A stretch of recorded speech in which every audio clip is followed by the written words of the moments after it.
Je suis arrivée le 27 juillet, dimanche. Il y a presque 3 semaines. D'accord. Et tu vas jusqu'à quand?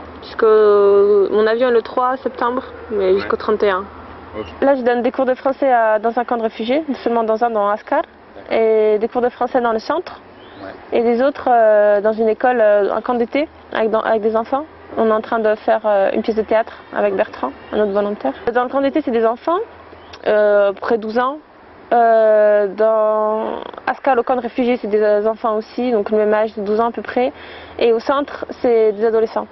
Ça se passe très bien parce qu'on m'a dit qu'à Balata c'était beaucoup plus complexe et délicat comme situation, mais à Askar il n'y a aucun problème. Moi j'ai eu aucun problème.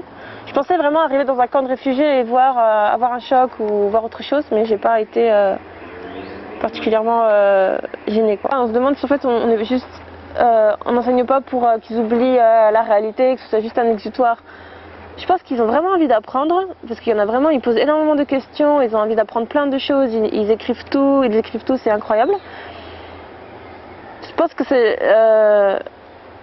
leur donner aussi des capacités pour l'avenir, s'ils sont capables d'aller à l'université, s'ils ont envie de, je sais pas, de faire une université en français ou quoi que ce soit, ça leur donnera toujours quelque chose, quoi. C'est toujours mieux ça que traîner dans les rues ou de rien faire.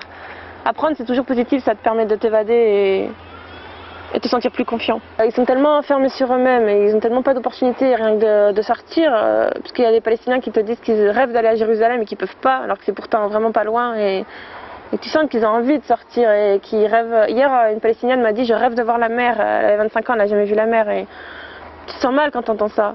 On est à combien de la mer à peu près d'ici, tu sais ou pas? À combien on serait Par exemple, ils m'ont expliqué, pas la mer mais un lac, qu'avant l'intifada, ils pouvaient aller à un lac à 30 minutes d'ici. Et donc maintenant, forcément, ils ne peuvent plus. Donc, je pense que c'est important, oui, qu'ils voient quelqu'un d'autre. Parce qu'ils posent beaucoup de questions sur la France, sur l'Espagne, comment ça se passe, ça les intéresse beaucoup, la géographie et la culture et tout ça. Je pense que c'est important pour eux de voir aussi qu'il y a des gens qui viennent ici, quoi. En fait, j'ai cherché une association palestinienne sur Internet. Ouais. Et je suis tombée sur Project Hope comme ça. J'ai juste tapé association palestinienne sur Google. Ok. Et voilà. Après j'ai contacté les volontaires, j'ai lu les blogs. Au début on m'a pris, les gens ont pensé que c'était un coup de tête, une grosse folie. Ça fait plus d'1 an que j'ai pensé à ça, ça fait en juin de l'année dernière. Ouais. Donc pendant 1 an j'ai réfléchi et tout. Donc, J'en avais marre de regarder des vidéos, des documentaires, de lire des journaux, de lire tout et n'importe quoi sur la Palestine. D'autant plus que moi, mon père, il a toujours été passionné par ce conflit. Okay.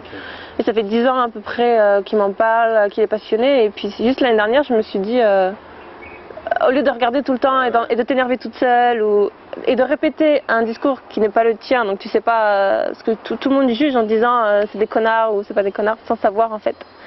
Donc je me suis dit, autant y aller, quoi. En France, c'est vrai qu'on parle beaucoup de ce conflit-là, beaucoup plus qu'en Espagne, où ils en parlent beaucoup moins. Et donc il a toujours beaucoup parlé et toujours très intéressé par exemple, tout le travail de Charles Anderlin, tous ses bouquins, tout ça. Et donc je me suis dit, ça fait 10 ans que t'entends, donc va voir, quoi. C'est un sujet qui m'intéressait beaucoup, en fait. Et l'année dernière, je suis partie en volontaire, mais dans un pays qui m'intéressait pas, avec lequel j'avais pas d'attirance très très profonde.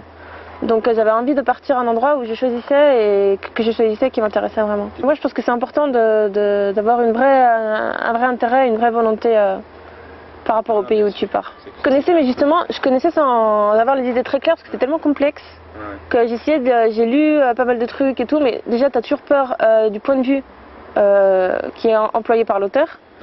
Et puis tu lis tellement que c'est tellement complexe entre les accords de paix d'un autre côté et de l'autre, c'est qu'en fait tu te rends compte que c'est tellement compliqué que les gens te disent il y a les juifs d'un côté et les musulmans de l'autre, c'est pas ça du tout. Parce que déjà chez les Israéliens t'as je sais pas combien de communautés, les juifs entre eux qui sont divisés, du côté des Palestiniens qui sont divisés entre le Hamas et le Fatah.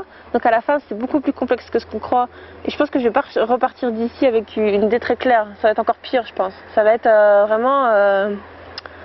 Il n'y aura pas de solution, il n'y aura pas une idée super claire, les gentils d'un côté et les méchants de l'autre, quoi. Parce que je pensais que par exemple les gens qui étaient pro-Hamas, on les imagine comme des gros illuminés avec le M16 et tout ça, alors que pas du tout. Et en fait ce qui m'a vraiment touchée, et ce qui me fait réfléchir, c'est que ça peut être n'importe quel Palestinien qui en peut plus et qui dit je vais voter Hamas, au moins l'argument c'est au moins ça va changer, au moins ça va évoluer, on ne sait pas dans quel sens.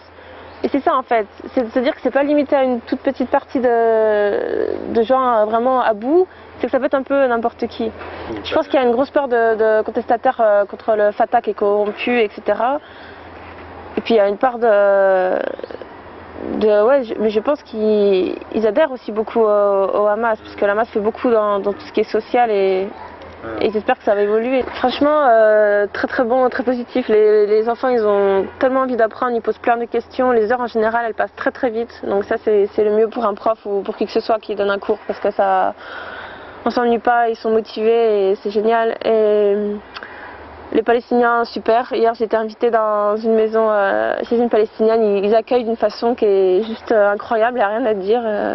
J'ai jamais vu ça de toute ma vie. Ce qui est super, c'est qu'en fait on est toujours entre le haut et le bas, c'est-à-dire qu'en fait on est très heureux, on passe une très bonne après-midi et puis tout d'un coup ils vont te dire son fils a été tué pendant l'intifada.